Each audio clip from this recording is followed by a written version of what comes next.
ছানা ছাড়া ছানার জিলাপি রেসিপি শুনে খুব অবাক লাগছে, তাই না? অবাক লাগার কিছু নাই, এটাই বাস্তব। চলুন তাহলে কি করে ছানার জিলাপি তৈরি করা যায়। সো হ্যালো এভরিওয়ান, আসসালামু আলাইকুম। কেমন আছেন সবাই? সহজ রান্নাতে সকলকে আরও একবার স্বাগত জানাই। ছানার জিলাপি তৈরির জন্য এখানে আমি 1 কাপ পরিমাণ গুঁড়ো দুধ নিয়েছি, হাফ কাপ পরিমাণ ময়দা আর 2 আঙ্গুলের চিমটিতে যতটুকু পরিমাণ বেকিং সোডা ওঠে সেই পরিমাণ দিয়েছি দুবার করে। এবার দিলাম 2 টেবিল চামচ পরিমাণ ঘি। ঘি কিন্তু দিতেই হবে, ঘি না দিলে কিন্তু এই রেসিপিটা অনেকটা অসম্পূর্ণ থেকে যাবে।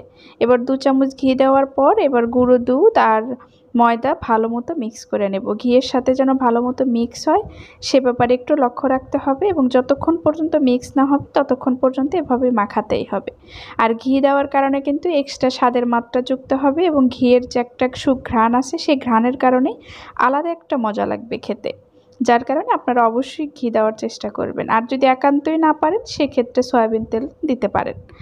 এইবার দেখুন হাতে মুঠো করার পর আবার ছেড়ে দেওয়ার সঙ্গে সঙ্গে কিন্তু আবার ঝরঝরে হয়ে গিয়েছে। এবার আমি এখানে 1 কাপ দুধ নিয়েছি, কিন্তু সেখান থেকে হাফ কাপ পরিমাণ দিলাম। দুধটা একটু হালকা গরম রাখতে হবে যেন আপনার আঙ্গুলে সহ্য হয় সেরকমভাবে দুধটা দিতে হবে।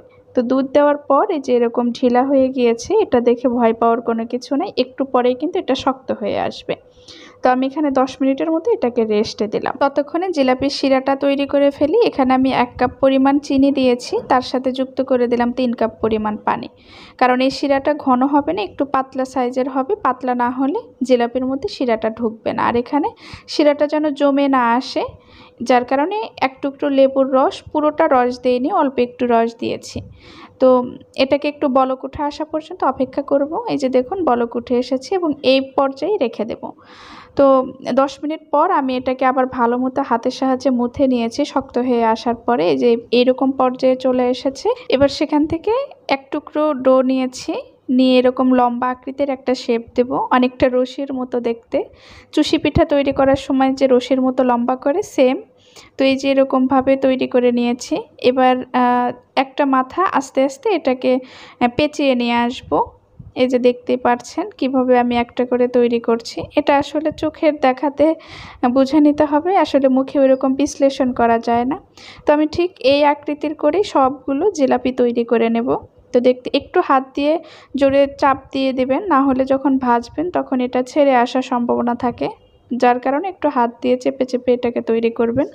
তো সবগুলো জিলাপি আমার তৈরি করা হয়ে গেছে, এবার তেলে ছেড়ে দেব। তো তেলটা এমন পর্যায়ে রাখতে হবে যেন জিলাপিগুলো দেওয়ার সঙ্গে সঙ্গে পুড়ে না যায় এবং এই যে এরকম আস্তে আস্তে করে ফুটে ওঠে, এই পর্যায়ে তেলটা রেখে দেবেন। এবং একটা সময় এসে দেখবেন একা একাই জিলাপিগুলো উপর দিকে উঠে আসবে।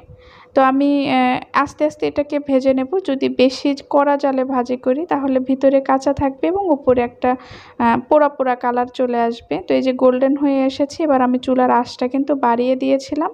চুলার আঁচটা এই কারণে বাড়িয়ে দিয়েছিলাম যেন তেলটা ঝরে যায় জিলাপি থেকে। তো সবগুলো জিলাপি এবার সেই শিরার মধ্যে দিয়ে দিলাম।